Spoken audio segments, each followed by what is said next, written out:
Дальность полета этого аппарата примерно 1500 километров. Топливо здесь до 10 литров помещается. Он собран из карбона. Наглядным доказательством того, что армия Абхазии работает в условиях реальной обстановки, стала демонстрация трофеев. Военнослужащие показали беспилотные летательные аппараты, перехваченные и сбитые в небе над республикой. И это, как подчеркнули в ведомстве, далеко не весь список уничтоженных вражеских птиц. Данные фрагменты – это не все. Министрам обороны не стояла задача показать все, что есть, их намного больше, этих элементов и фрагментов.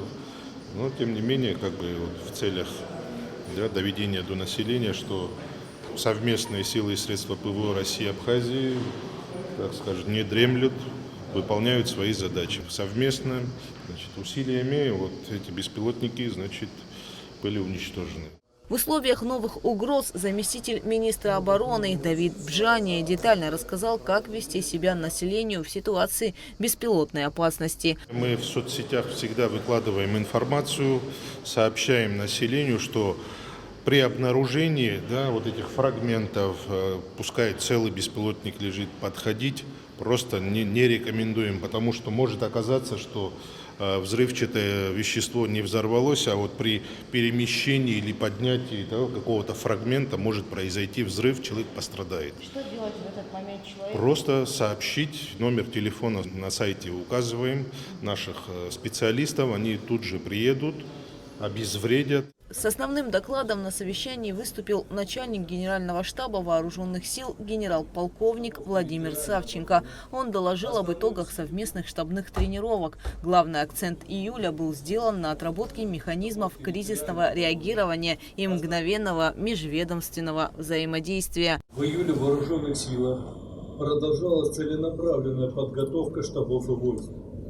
В течение месяца по оперативной подготовке оперативного состава Министерства обороны Генерального штаба, командования группировок войск и штабов территориальной обороны, основные усилия были сосредоточены на повышении способности состава мирного времени решать задачи обеспечения военной безопасности республики в условиях кризисного развития военно-политической и стратегической обстановки, а штабами территориальной обороны решение внезапно возникающих задач. За высокие показатели в ходе тренировок отличившимся офицерам и солдатам вручили ведомственные медали, грамоты и зачитали приказы о присвоении очередных воинских званий. Товарищ министр обороны, подполковник Атакян, для получения грамоты.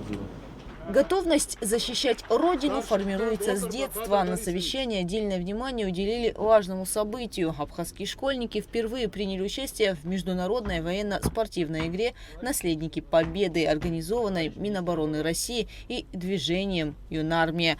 Этот проект стал важным шагом в укреплении патриотизма и международного молодежного сотрудничества.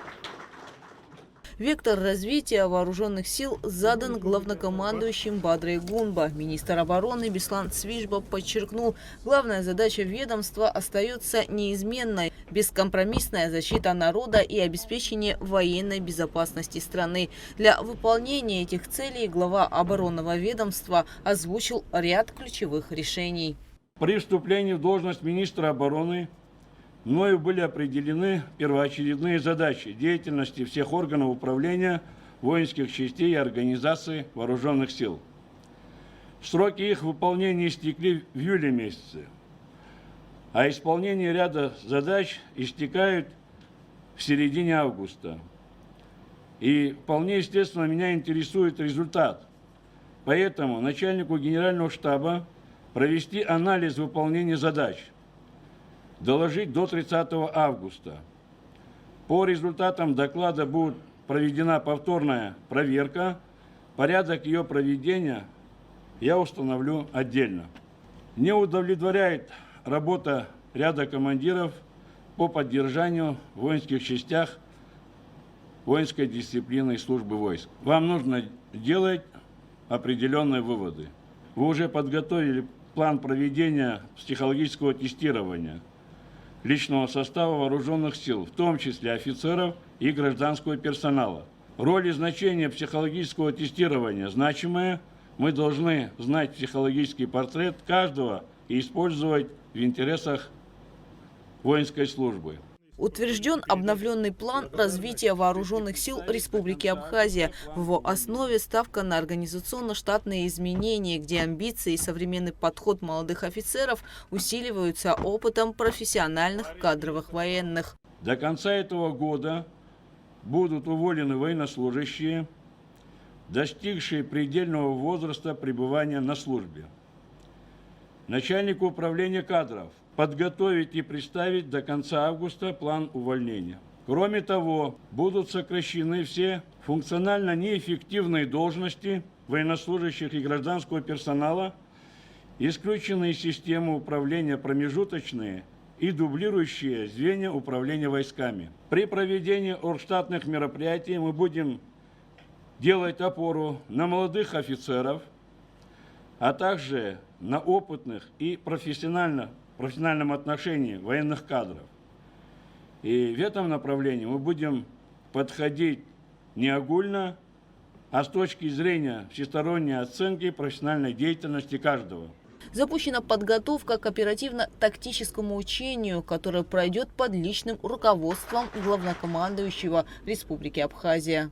Военно-политическая и стратегическая обстановка в регионе напряженная, и это требует от нас соответствующей подготовки вооруженных сил. По подготовке вооруженных сил мною принято решение и определены задачи по подготовке оперативно-тактического учения. Начальнику Генерального штаба спланировать заслушивание должностных лиц, о результатах их выполнения доложить в период с 31 августа по 4 сентября.